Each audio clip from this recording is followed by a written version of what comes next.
አውሮፕላኑ ሲንገጫገጭ እኮ ዓለም ልታልፍ ነው የሚመስለው ሰው ሲደነግጥ ማለት ነው። ሰው ድንቅ ነው። እዚያ የሚኩራራው ሁሉ እንደው መቼስ ሄድኩ አይባልም እንጂ ብዙ ሰው ታዝብ ያውቃል። ብዙ ሰው በእውነቱ ማለት እኔ በጣም ብዙ ሰው አልናገረውም፣ በቃ አልናገረውም። ብዙ ሰው እንዲሁ ስንወርድ እንዴት እንደሚያጨበጭብ ግርም ነው የሚለኝ ፍርሃቱ ሰው ማለት አሁን እኮ ፈርቶ ነው እንደዚያ የሚሄድ እና ትዝ ይለኛል አንዲት እናታችን ደንግጠው በቃ ደንግጠው ገጭ ሲል ተነስተው ይሮጣል። ገጭ ሲል ተነስተው ይሮጣል። ገጭ ሲል ተነስተው ይሮጣል። ከአውሮፕላኑ ስንደርስ in the name of Jesus አሉ። መጀመሪያ ግን አላሉ። ችግር ሲመጣ እኮ እንደዚያ ነው። ሰው ሁሉ ሰው ይመስላል እኮ ነው። ኩሻቱ እኮ ነው። ይገርማቸዋል።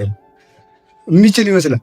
ጥቅስ መጥቀስና እምነትን በተግባር መርምር ልዩነት አለው አይባልም እንጂ አንድ ወንድማችን ባለፈው ሰምታችኋል አይደል? እንደ ኢየሱስ በባህር ላይ ሄጄ አሳያችኋለሁ ብሎ አዞ ውጦት ሰምታችኋል። ይሄ አይደረስም። ይሄ አይደረስም በእውነቱ ማለት አርፎ መቀመጥን የመሰለ እኮ ነገር እኮ የለም በእውነቱ። ሰው እኮ ሕይወቴን አስተካክሉልኝ ነው እንጂ እንደ ጌታ በባህር ሂዱልኝ አላለም። ሰው ያለ ሕይወቴን አስተካክሉልኝ፣ ትዳሬ እየተበላሸብኝ ነው፣ ሕይወቴ እምቢ ብሎኛል ብሏል እንጂ በባህር ላይ መሄድማ ጌታ ይበቃኛል ብሎ እኮ ሰው አውቆ ተቀምጦ ነበር። እንዲሁ አይደረስ እኮ ነው። አይነኩ ቢነኩ ያድሯል ሲታወቁ ይላል ሰው በእውነቱ ማለት አይነኩ መንካት ችግር ነው። እና አሁን ህዋው መሬትን ያመናት የተሸከመው ውሃ እንደሆነ አይምሯችን ስለማያውቀው ነው። መሬት ጠጠር የሚያሰጥም ውሃ መሬትን ከነሁለንተናዋ መሸከም ከቻለ ህዋውም አውሮፕላን መሸከም ይችላል ብሎ ማመን አቅቶን ነው ሰው የሚፈራው ማለት ነው። የሚፈራው ለዚያ ነው። ምድርን በውሃ ላይ አጸና፣ ታች አስቀመጠ።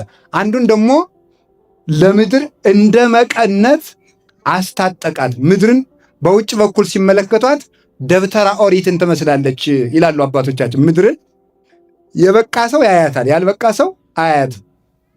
ምድርን ግን በውጭ ሆኖ የበቃ ሰው በውስጥ እንዳለ ውጯን ዙሪያዋን ቢያያት ደብተራ ኦሪትን ትመስላለች። ድንኳኒቱ የደብተራ ኦሪት ጽርሐ አርያምን መስላ ሙሴ የሚያስታጥቃት የክብር ጌጦች ነበሩ እና ምድር እንደዚህ አድርጎ አስጊጦ ነው የፈጠራት። ለምድር አስታጠቃት ውቅያኖስን ማለት ነው። ይህንን አድርጎ በዚህ ዓለም ግን የቀረው እኛ የምንጠቀምበት ውሃ ሰዎች ዕቃ አጥበው ውሃውን ሲደፉት በጠርዙ እንደሚቀረው እንደ ጥቂት ውሃ ያለ ነው ይላል እግዚአብሔር። ሌላውን ውሃ አስወግዶታል። ለምንድን ነው ሲባል ምድር ማብቀል እንድትችል ነው። ምድር ማብቀል እንድትችል እግዚአብሔር ምን አደረገ? ውሃውን ሰበሰበ። ውሃ የተኛበት መሬት አያበቅልምና ውሃ የተኛበት አዛ በኋላ ረቡዕ ምን አለ? ለታብቁል ምድር ታብቀላል። የዚያን ጊዜ ጽጌያቱ፣ አበቦች፣ ዛፎች፣ አዝሬት፣ አትክልት በሙሉ ምን አደረገላት? አበቀልላት።